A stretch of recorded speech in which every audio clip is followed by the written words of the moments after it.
Hi, this is Melissa Cossette here today from MAXevent, and I'm talking to Chef Adam Munroe. Welcome here, Adam. Thank you. We're going to have a conversation about everything that you need to know when you're hiring a caterer for a special event. And we're going to take it one step deeper. We're going to talk from the perspective of what a novice or a new event planner would want to know if they're starting to work with vendors for the first time, such as a caterer, and answer some very important questions that will make your process of planning your next event so much smoother, and so much smoother for vendors like Adam here. So Adam, welcome. Thanks for joining me. Thanks for having me. Why don't you tell me a little bit about, well, first of all, let me introduce you. So Adam is the co-owner of Perfect Strangers Family Kitchen, located in Medfield, Mass. Perfect Strangers is a full-service catering company and a full prepared gourmet meal storefront serving, your catering serves all of New England, and your storefront is in Medfield. So together with his wife, Michelle, they've built an incredible business known for delivering unforgettable experiences to their clients, which I love. Adam, it's great to have you here. So I know that you and Michelle run the business together, and she's holding down the fort back at the store. So sure is. Yeah, why don't you tell us a little bit first about Perfect Strangers and what led you to start and where you are today? Yeah, it's been a long journey, but Perfect Strangers Family Kitchen was kind of a brainchild out of a long journey in the private club sector where I worked for over 15 years, and just kind of became a little mundane and wanted to do something new. We had a lot of private clients. We were already doing events, so we jumped into the private catering and did that for the better part of 6 years, and just wanted to continue to serve the public more. Can only be in one house at one time. So when the opportunity came up, we were able to secure a storefront where we could start preparing planned meals, still operate our catering operation out of there, but just have people come to us. So it just allowed us to prepare more food and serve more people. I love that. That's amazing. Now, before we get started with the questions, I do want to bring up, so if you've never watched the show Chopped, you should. I love Chopped. I watch it probably, I don't know, 4 or 5 times a week. So Adam competed on Chopped recently over the summer. So how was that experience? It was wild. It was a really unique experience. I think one of the best takeaways was just, as you mentioned, a show that we love to watch, being on the backside of it and understanding the production value and how it all goes down, meeting a collection of people that, you know, I didn't know before, but we were all there for the same reason. Yeah. And the chatter is unique. It's intimate, you know, because again, you're there to compete, but you become friends. You know, we still text to this day. Yeah. So it was a really cool experience. It was a learning curve. It was, you know, what we do on a daily basis, but in front of the world. Yeah. So it was a pretty cool platform. Right. Yeah. So I can relate a little bit because I competed on The Blocks earlier this year, which is a reality TV show for entrepreneurs. A lot different than what you were doing because I was competing against 100 other people. I'd say. But really, we still do keep in touch, and it's a close-knit community, just like you're talking about. So I can so appreciate that. Yeah. Right on. Yeah. It was cool. Awesome. Well, let's jump into some FAQs and questions here. So, you know, one of the biggest challenges I would say that new event planners face is navigating the ins and outs of working with vendors for the first time. And it can just take their planning process from smooth sailing to all sorts of stress when they don't know the right steps to take at the right time. So today, in talking about what it's like to work with a catering company and what are those things that planners, whether they're novice or starting their own business, what they want to know. So what's the first step an event planner should take when they're reaching out to a caterer? It's a great question, and I'd like to say that most caterers are the same, most vendors are the same. What we need is max communication. We need to understand what the event is going to be, what what the space is going to look like, and really just understand on a whole what the expectation is from the client, from the event planner, and really just get a whole picture right up front, and then start kind of peeling back the onion peel, so to speak. And understanding, again, details, logistics, how we get into it. But I think initially it's what's the big picture? What is the client looking for? Are we the right fit for it? Because not all clients and not all vendors are the right fit. Yeah. You know, so it's a process, but it's a unique one, very intimate. Right. So you bring up a great point, which is I think that all catering companies are going to have their niche and their specialty. Right. Some are going to be very large with lots and lots of staff and infrastructure, and some are going to be small, more like started out as private chefs or have a small operation. So how does an event planner know what kind of caterer they should be looking for if, say, for the first time they're like Googling caterers near me? Yeah. Yeah. Good point. I mean, transparency is everything. You know, I think if you were to reach out to us being a small business, and we do a lot of catering, but it's on a much smaller scale. Yeah. And I think it's up to the caterer to be upfront and honest. Be like, listen, you got a wedding for 300? That's not what we do. Right. And I'm not going to try to pretend that that's what we do, because Yeah. it will set us up for failure. It'll set you up for failure. And just being open and honest is really the key of everything. Yeah. I think there's a point, you know, when you start talking about wanting to deliver and the false promises, doesn't do anyone any good. So it's super important to just be upfront and honest with your capabilities, what your bandwidth is, and so on and so forth. Yeah, this is great advice for a planner as well, because new planners emerging on the scene want nothing more than to book clients, right? Yeah. Left and right. So if somebody comes along and says, I have this ginormous event, this 100-person wedding, and you've planned maybe 1 or 2 parties before, I think it's really important to be honest with yourself for the benefit of preserving your reputation and the client experience that you're going to be offering. If you're not sure how to navigate some of those really intricate events, then best to start off with something a little smaller until you get your Totally. Totally. And you got to do the research too. Yeah, You know, you're not just yeah. going to find the one caterer that might have 4 stars on Google or whatever. Like, you really got to deep dive into what have they done, what's the research, Yeah. what's the feedback, you know, what's kind of like you said, like their niche, like have they done this before? And it's super important. It really is. Right. Yeah. Absolutely. So how far in advance should a planner contact a caterer? Honestly, as soon as possible. Yeah. You never want to wait till the last minute. You never want to wait till you think you have enough time. Once you start getting into those logistics, they take forever. Mm-hmm. The back and forth, the client discussions, you know, the sooner the better. Reach out. As soon as you get wind of an event and someone reaches out to you, touch base with a caterer. Yep. Or start the process. Not only that, but you're dealing with like dozens of, maybe even hundreds of clients, you know, not at once, but over the course of a year. Right. So if somebody's planning a bigger event for, you know, 8 months from now, securing that date on your calendar is going to be better for everybody involved rather than, you know, Totally. And then checking in. You know, Yeah. checking in 3 months in advance. Did it change? Did it grow? Is it something that you can still manage? Right. You know, better to find out sooner than later when it's like, oh boy, this event really is taking off. Yep. And you know, we've got 5 other events. Speaking from a small business, but if you can understand, if you have the team and the space to execute, you know, you can follow through with it. But you just gotta book it soon. Yeah, absolutely. So once you get through that process and the proposal is finalized, tell us a little bit about what, you know, I mean, you started alluding to what the collaboration is like. So, you know, I know a lot of times that planners have a set idea about what they want to go, or what the client wants if they're planning on behalf of somebody else, or that they themselves are planning.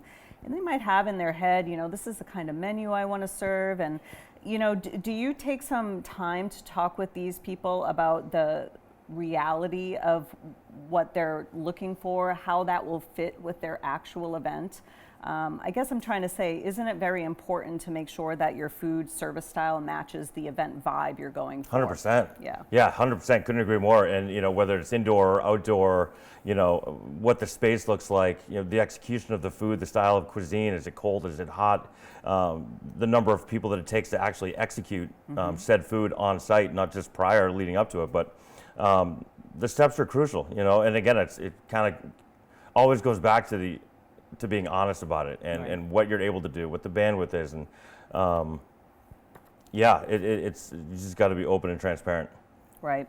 So how can planners avoid miscommunication or last minute surprises on the day of the event? We're talking about planning, right? Yeah. So what do you like to do very close to the event in order to make sure that you're all on the same page? Yeah, it's a good question. You know, if it can't happen all the time, it should happen most of the time. But if you're able to go to the space, do a walkthrough, communication is key. Be on the phone. Where are we at? What's happening? Did something change? Do we need, you know, a different setup? Do we need a different table? You know, all these things kind of happen all at once, especially down to the final minute. Like Yeah.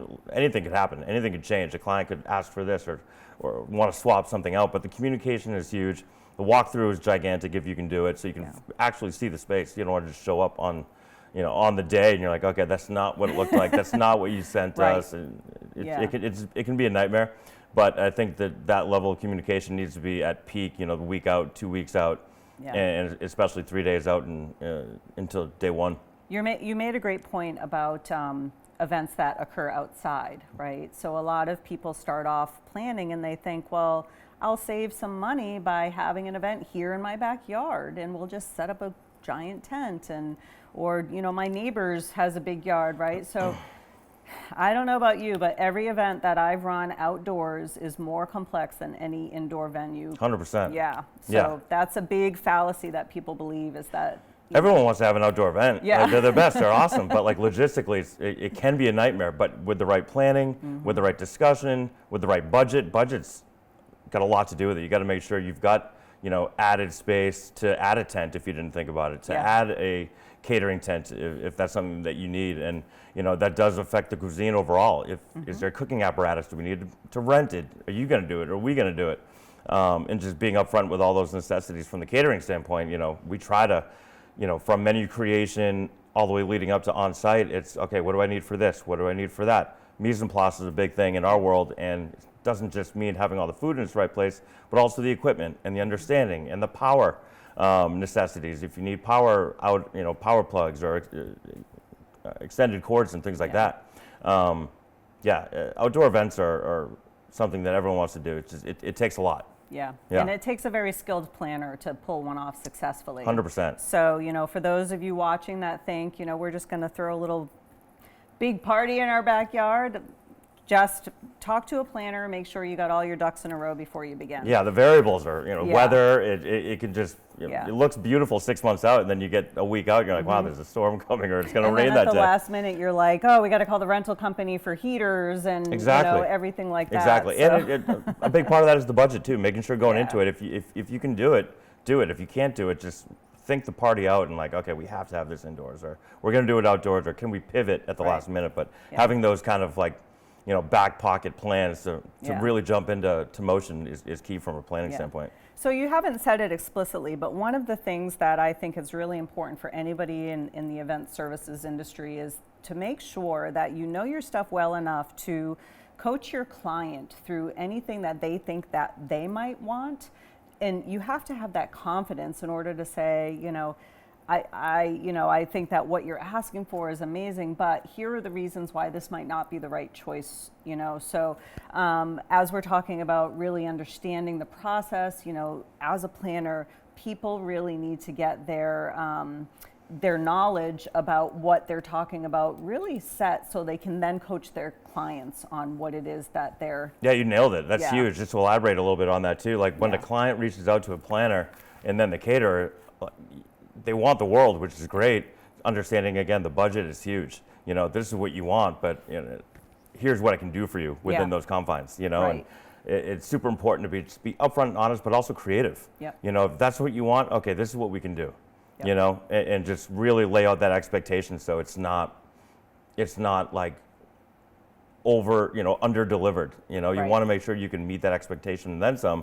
But yeah, you nailed it. That's such a huge point. Yeah, every time that I've had a client be over the moon about their event, it's because it's not what they asked for. Yeah, and 100%. What they ended up with was better because they didn't have a concept of how it was going to go. They only knew what was in their heads. So. Yeah, the visual is difficult, and the storyboard, the actuality of it, like during the creation process with the clients, he was like, okay, this is what it could look like. This is what it might look like. The understated, over-delivered piece comes in huge because then you look like the hero. Yeah. You literally, like, you took what they wanted, showed them how to do it, you brought them all the way there, and then come event day, they're over the moon. It's a brilliant thing. When it works, it's awesome. Yeah. Yeah. When it works. Yes. So let's see.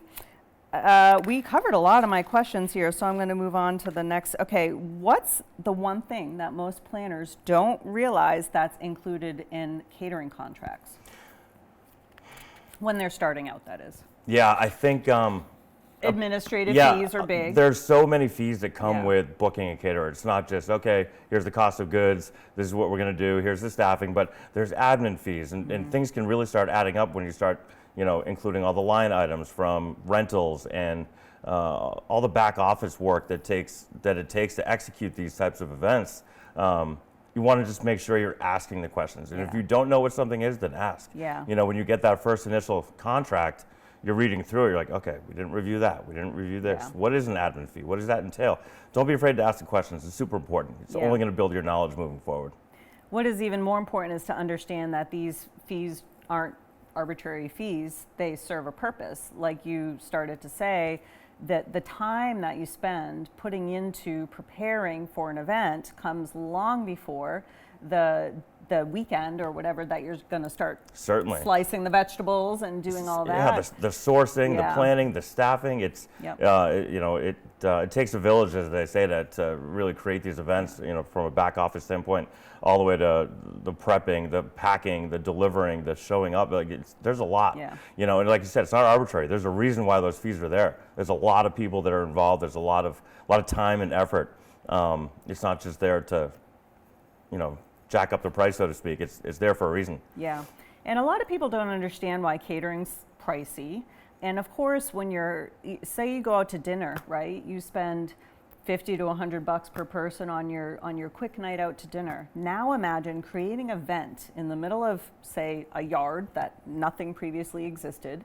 And now you have to bring in the ovens and all of the table, and all of the things. So this is why catering is a shocking price tag to some people, because they don't yet understand all of the details that go into making the event come to life. So it's just really important for all our planners to understand that, if you're not sure what the fees are and what is entailed and what it covers, it's important to talk to your vendors, and especially with catering, because there's more intricacies than, say, hiring a DJ.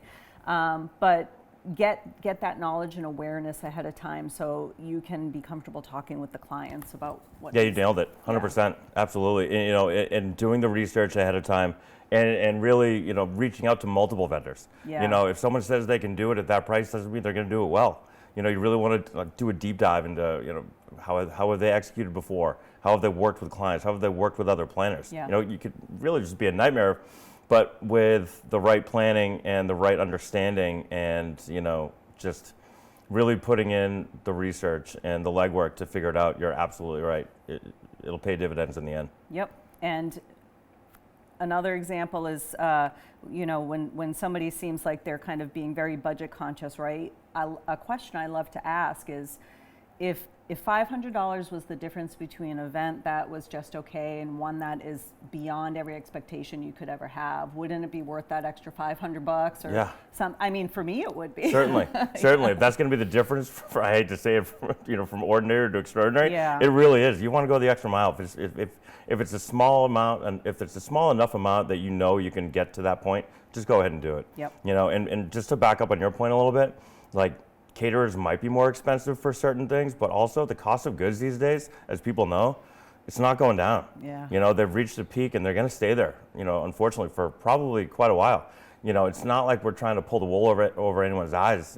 This is what we pay. This is what we have to charge. There's a team of people behind us prepping all this stuff. And then you get into the rentals. And it's like, you want this to happen. That's great. We want to provide it. Yeah. This is what it's going to cost. And Well, if you go grocery shopping, you know what it costs you. So now imagine feeding 100 people. Correct. It's not inexpensive. It is not. But it's a memorable experience if you can work through it all, afford it, and appreciate it. Yeah. It really is magical what you can produce. So a couple more questions about the actual event. So what are some easy tips that you can give to our viewers that are wondering what are some easy ways that they can make their food displays really pop and be as visually appealing as delicious? Yeah, absolutely. It's fun, and I'll jump onto the art flame, which is a piece that we use, especially in backyard events. It's just you want to make something approachable. If you're having a buffet, if you're having stations, again, we'll just keep on the backyard experience. You want to make it visually appealing. You want someone to want to walk over and see what's going on there. Yep. Not just white on white with with Ritz crackers and white cheese. Exactly. No, you want to make it eye appealing. You want to make it pop. You want to use different height features. Yeah. Make the food, really appear as though it's shining and it smells good. By using live cooking techniques, grills, flat tops. Provide like a smoke feature. Things that you can really do to draw someone over and make it, Well, so really. that's what you could do easily, but what about our new planners who might be tasked with like dressing up their own station a little bit? Like what's a great few props that they could invest in to have in their arsenal of event setup? Yeah, no, certainly. And I think I started talking about it, but just with like using risers and using height and pops of color and make it dramatic. Use, props if there's a theme to a party. Dive into that. Yeah. If you're having a derby party, maybe get some cool cups or some hats or some horseshoes. Really dive into the theme if there is one, and if there's not, just create some drama. Create, an eye-appealing situation that you can't look away from. Here's an easy one. Look at the ingredients that your food is being prepared with.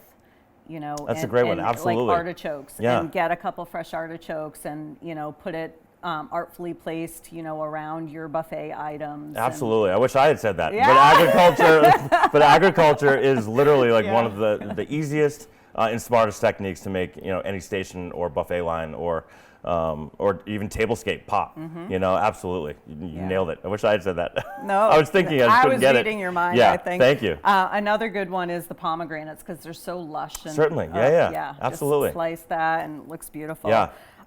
So what trends are you seeing in catering right now that people can be on the lookout for in 2025? It's been an ongoing trend, but I think it has continuously grown. Are small plates and smaller bites of food, not necessarily sitting down and gorging on a plate. Plated meals are great. They're formal. They can be a lot of fun. But I think the food gets more creative, and you've got more of a creative outlet when you can provide smaller bites, multiple bites, and really kind of wow your guests with multiple different flavors, possibly multiple different cultures. So I think it's been a trend, but it's just continuously growing. Hope I didn't miss anything. No, and I mean, I could talk all day about small plate stations. They're my favorite kind because I love a social event. Totally. When you're sitting at some big round table with 12 people, you can talk to the people right next to you, right? Yeah, no, the up and walking around the stations, the action stations, it just makes the whole, experience more convivial. You've got options to walk around, to maneuver. Nothing wrong with a round table. They're fun, right time, right place. But nothing's better than just walking into a cool, vibe room where there's people everywhere, and action stations, and I think that is probably a thriving trend right now. Yeah, well, I think 2025 is the year to just celebrate community, really, because Totally, well said. And then what better way to bring the people you love together in a communal setting that allows you to celebrate each other, and you don't even really need an occasion. I mean, it's so customary to have, it's a birthday, it's an anniversary, it's a wedding, right? But what better opportunity is there just to celebrate the fact that we have each other? 100%, couldn't agree more. I don't even know how I could say that any better, but it is fun, and life's short, and you don't want it to go by too fast. Like any excuse just to get together with family and friends, and share the gift of food and cuisine and beverage is awesome. It really is. There's nothing like it. Well, we're on that same page, and I feel like I could really talk to you all day, and we'll have to have another interview at some point because there's so much to cover. There's so much about catering and event planning for our new planners and our novice planners out there to know. So before we wrap it up here, I just want to know, what advice would you give to a brand new planner? If you could give them the biggest piece of advice that they can take away from this interview until we meet again, what's that piece of advice going to be? I think, be outgoing and be as vocal as possible. Communication is everything. Don't be afraid to ask anything. Don't be afraid to reach out for assistance from colleagues or mentors. When you're just starting out, it's all hands on deck. You know what I mean? You want to ask the right questions. If you don't know what the right question is, just ask it anyway. And I think that it's really communication. It's using your creative outlet. You got into this field of hospitality for a reason, and that is to, bring unrealistic and realistic dreams to people all over the place. Yeah. I don't know if I said that correctly, but that's why I got into this business, and we couldn't do it without planners. We need planners to kind of spell the vision out for us, like, and paint the picture. Planners, if they're coming into this business, good for them. It's the best. If you love working with people, food, beverage, operators, there's nothing better. But to circle back, I think the communication is everything, and just let it all out. Yeah. Well, that's the reason I started the MAXevent Business Builder program, was because what I was experiencing was event planning was becoming a little formulaic out there, with a lot of people wanting to come into the industry because it does seem so exciting. But there's just we collectively, we probably have 40 years of hospitality between us, right? Because I know I've worked in the industry for a couple decades. So Same.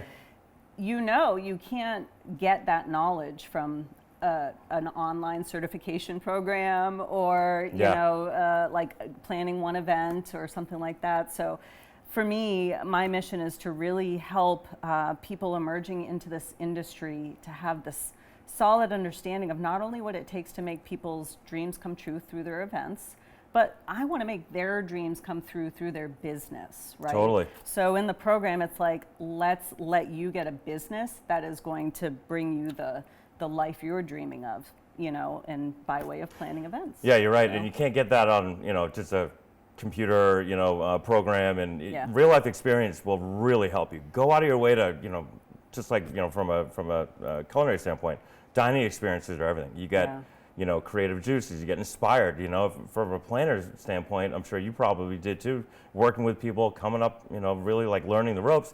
Get out there and see what people are doing. Walk by an event, see what's going on. How do they do that? Like, leave no stone unturned. Just get out there and do it, and find your vibe, find your niche, and just create. Oh, bingo, right there. You got to find your niche. Yeah. Yeah. That's a segment for another day, because I could go all day about same. that. Yeah, no, same. 100%. Yeah. So, Chef Adam, can people find you? You can find Perfect Strangers Family Kitchen in Medfield, Massachusetts, and our website is perfectstrangersboston.com. Great. Well, again, loved talking with you. Likewise. And for anybody who wants to get in touch with me, you can find me at maxeventconsulting.com. And my name is Melissa Cossette, and I'm so excited to be here with you, and I can't wait to talk to you again soon.